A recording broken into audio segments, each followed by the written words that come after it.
Merci beaucoup. Bonne année à toutes et à tous. 2025 sera visiblement aussi l'année du théâtre de boulevard, puisqu'on a assisté à la première pièce qui s'appelle l'EPS à Matignon et a pour argument les retraites.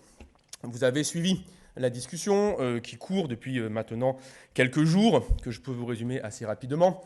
Des élus, sur la base d'un programme visant l'abrogation de la réforme des retraites, discutent avec un gouvernement qui refuse d'abroger cette même réforme des retraites, alors qu'il y a une autre solution, c'est de le faire tomber. C'est d'ailleurs pour ça qu'on a été élu. Par ailleurs, vous aurez bien suivi que la réforme qui est en cours de discussion, ou de négociation comme certains disent, est déjà appliquée.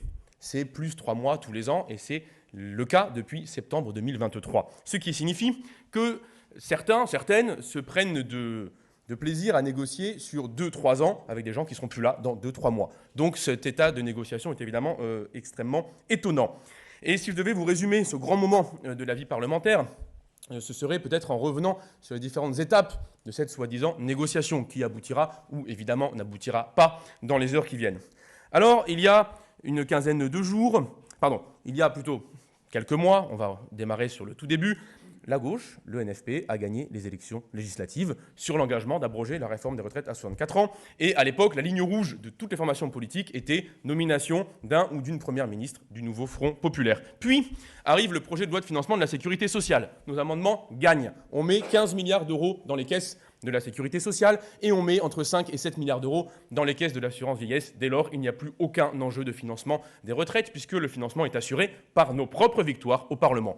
Monsieur Barnier refuse évidemment que l'on fasse contribuer les grandes fortunes et les grandes multinationales. Il tombe là-dessus. C'est pas grave, tant mieux, il aura des grandes vacances de Noël, c'est le cas.